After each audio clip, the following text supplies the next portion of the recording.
Hi there. I'm Dr. Chris with Barefoot Rehab in New York and New Jersey, and I'm here with an athlete in hip pain case study.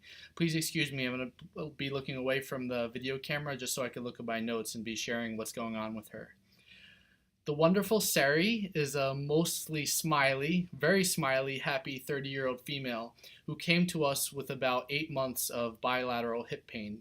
She had already been to one PT and one chiropractor.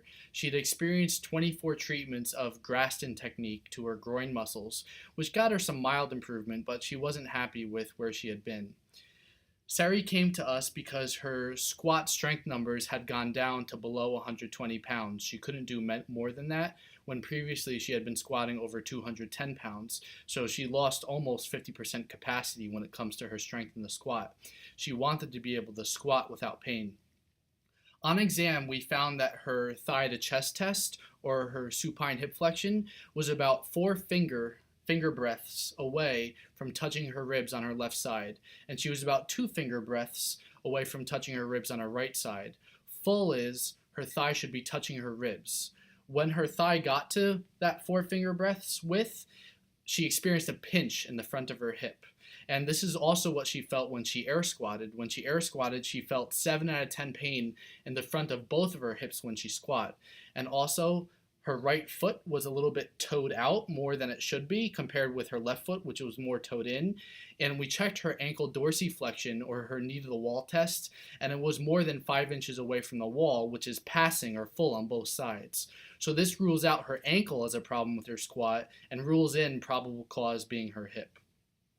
Sari was diagnosed with adhesion in her bilateral posterior hip capsules and adductor magnus muscles, causing a hip impingement on both sides. We also told her that we suspected that she had a cam or pincer malformation in the hip joints, which would prevent us from fully resolving this case. The reason why the previous course of treatment with Graston was not as effective as it could be is because there is a ton of fat. Not on Sari, she's very lean, but there's a ton of fat on everybody in the inner thigh.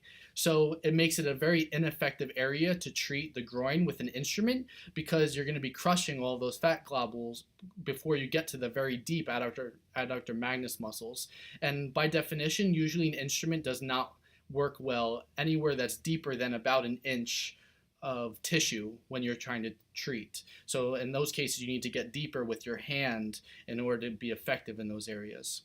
After 3 treatments, Sari noticed that she had an 80% improvement in her bilateral hip pain. Her squat numbers went back up very quickly, and she was doing what she wanted to do.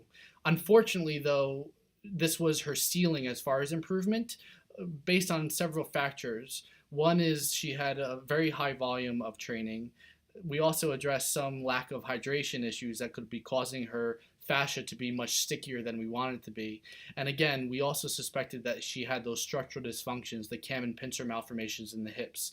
And we're still waiting arthrograms on both hips, but we're having to go through a lot of red tape with the insurance companies. So we'll be looking into that. Since then, Sari has been getting treated once a week or so to keep her volume high and to keep her functioning well. She knows that if she continues lifting without maintaining the integrity of her hip joints, it could be a recipe for a disaster with her hips. So she's been great with maintaining her hip joints, her muscle tissue. She's been rolling out to make sure that she's recovering well. She's been doing better with her hydration. She's been doing she didn't really have any weakness or strength imbalances, but she's been doing better to also isolate some of her glute and hamstring tissue to make sure that she's functioning well. So she understands the value of removing the adhesions in these areas, and she knows to respect what her hips are telling her as far as symptoms go. And like we noticed on the exam, her right hip is the primary issue, and because her right hip is not functioning well, her left hip takes the brunt of all of that load and stress that she's putting on her joints. So we tend to focus our treatment on the left hip to bring her symptoms down, but then our main focus is the right hip to long term keep her as healthy and fit as she wants to be. If you have hip pain and you've been rolling out, stretching, strengthening, you've been to various providers and haven't found the resolution you'd like to see, feel free to give us an email or call at Barefoot Rehab in New York and New Jersey, and we love to just consult with you and to see if we can be of service. Have a very happy and pain free life.